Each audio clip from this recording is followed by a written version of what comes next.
What's up guys? So chances are if you're watching this video, you've come from Adobe Premiere or Final Cut to Davinci Resolve and you're wondering about things like where's the stabilization for videos? You've tried searching in the effects search box for stabilization or warp stabilizer. You haven't found it. So I'm just going to show you a couple of different ways to do stabilization and tracking in Davinci Resolve.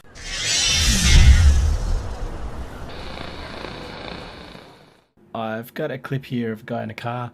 There's a fair bit of jitter and the camera is actually panning around a bit as well. So what we can do first of all, we can just go over here to stabilization. So this will be on by default, but it doesn't actually mean it's stabilizing anything. If you want it to stabilize, you need to click stabilize. It'll analyze that. And when you play it back, it'll be smoother, but you can still see that camera pan there.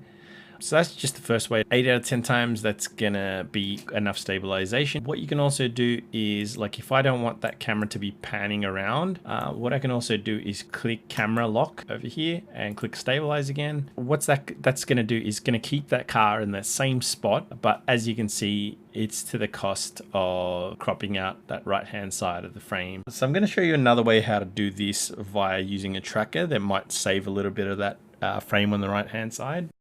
Do go to our Fusion tab right here. So there's our footage. What we can either do is use the shortcut keys Shift Space or just right click and insert tool tracking tracker. So there's our tracker node. It's got a few different inputs. So there's a mask input, which we're not going to use, a background input, which is what our footage is plugged into, and a foreground input, which we can use. So select your tracker. This tracker right here, you basically want on a stationary object that's gonna stay stationary in relation to the main subject, like in this case, a car. Select that, make sure that whole rear vision mirror is selected, and then go over here to where it says track forward, click that. Okay, so if you can see that, see how the rectangle basically jumped all over the place initially. That's not something we want. What we basically want is we want that object to be contained within that rectangle through the whole time. So if we stop that right there, stop. Just make sure we've got selected properly. Let's give that a go. Select track forward.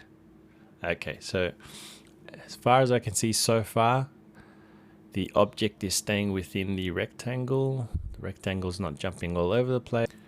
Cool, so the tracking is all done and it looks fine. Go over here to where it says operation. Operation, select that to match move.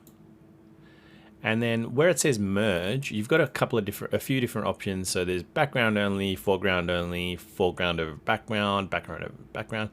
At the moment, we've only got a background plugged into the tracker, so we'll do background only. Now, if we play that back, the framing looks all weird, but if you look at the actual car, the car itself, it's staying in the same relative spot in relation to the camera.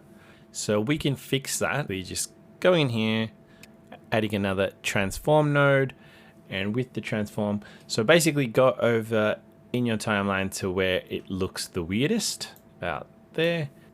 Increase the size, just zoom in a little bit. And so just do the bare minimum. So if you look at that now, there's no more weird camera movement, no camera shake, anything like that. The vehicle's in the same spot. For this to work, you need a little bit of room to move. Start off with a bit of a wider shot so it can crop in as it needs to. Now I'm going to show you foreground over background. So for this, let's put in a clip I've got here of just some smoke. Let's just say we want to pretend our car's broken down and it's got smoke coming out of the hood. So let's plug that into the input right here. And on your tracker, select foreground over background. Okay, so our smoke clip looks all weird because it's not chromed out and it's in a weird spot. So I'm going to add a chroma key node and a transform node just to bring it over. Okay, so this is not an example of how to do chroma key. This is not what this tutorial is about. So I'm just gonna do this quickly. Okay, so with my tracker, we've got foreground over background, apply mode. Instead of normal, I want to do screen this time, just so I can sort of see through the smoke. So let's play that back and see how that looks.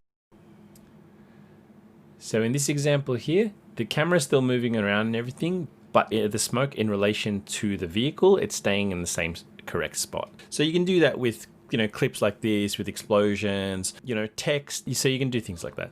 So there you go, guys. That was just a couple of different ways to do stabilization and tracking in Davinci Resolve 16. If you got some use out of this video, please like, subscribe, and hit that bell icon. I'll see you in the next one.